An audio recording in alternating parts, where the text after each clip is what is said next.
Welcome to the weekend. I'm John Caldera, president of the Independence Institute. You're watching Devil's Advocate.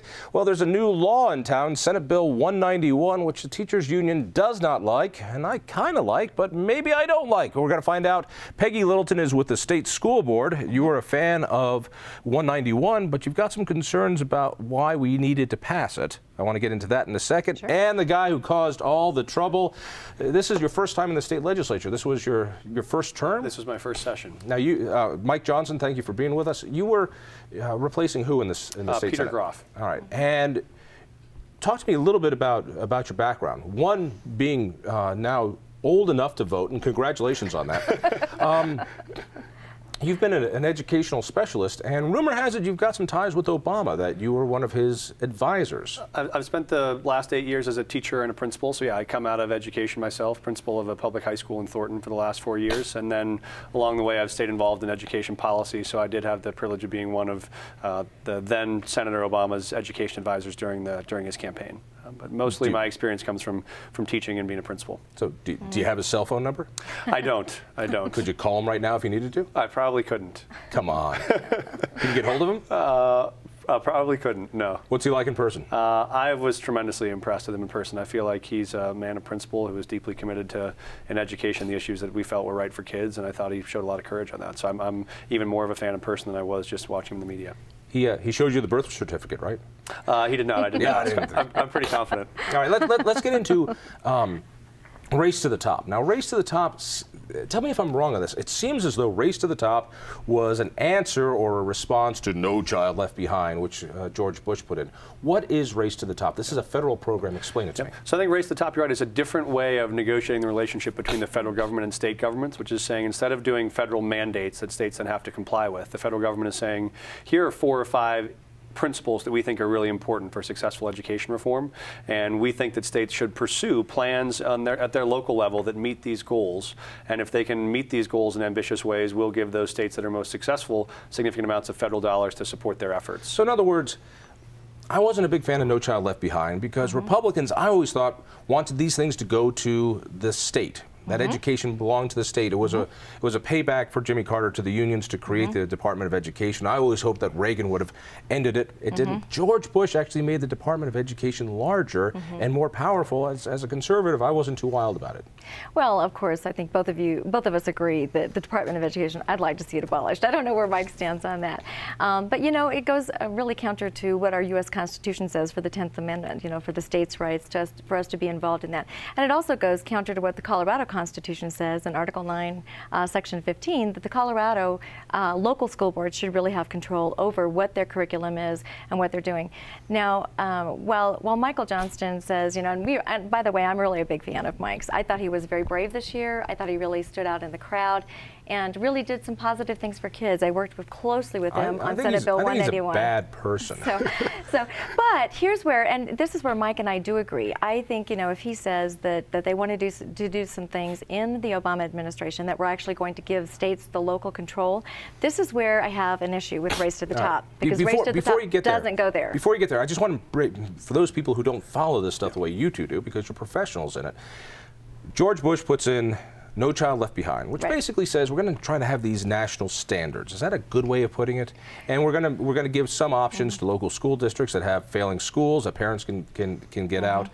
And what was the big beef behind, from your point of view, on No Child Left Behind, before we get to Race to the Top? I think the big difference, which we'll talk about later, is No Child Left Behind did not put in any sort of national standards. What it did just say is that states need to develop whatever standards they want to, but they need to have some sort of state-developed assessment that is measuring student performance, and that part of the accountability should be here in Colorado, we already had the CSAP scores, Colorado Student Assessment Program, and so we already had that, so No Child Left Behind really didn't change much. Exactly. And Race to the Top did what exactly? What was the big change? Help me understand. What Race to the Top does is it asks states to make reforms in 4 key areas. One is developing a set of common standards that are internationally benchmarked, so a group of high-quality standards and a group of high-quality assessments that match those, and then developing data systems that allow us to track student growth over time. Then it allows us to make dramatic changes to how we recruit, retain, and reward great teachers and great principals. And then it asks us to take some ambitious steps to what we're going to do to turn around the state's lowest performing schools. So those are the big 4 categories Race to the Top asks you to focus on. And if we do these things, we, Colorado, potentially can win money, federal money. Correct. Because all this stuff over Senate Bill 191 is to win money from the feds. Because we're broke here, I keep hearing from people in your situation. We need more money, so Race to the Top can bring in about $160 million a year. Is that right? It's true. It's about 150 to 200 million. I will say importantly over the course of 4 years. Over the course of 4 years, right. Is that the purpose of Senate Bill 191 was not to win Race to the Top. We said early on, I had Republican co-sponsors with me who said we want to do this bill because we think it's the best thing for kids in Colorado. Right. And if we do or don't win money, we think this is the right policy. Just to make sure that I've got the elements right. Yes, sir. Here are the building blocks. No Child Left Behind, Race to the Top. We need to make some changes to Race to the Top in order to get the money from the feds. One of those changes was Senate Bill 191, since that was your baby. What exactly was Senate Bill 191?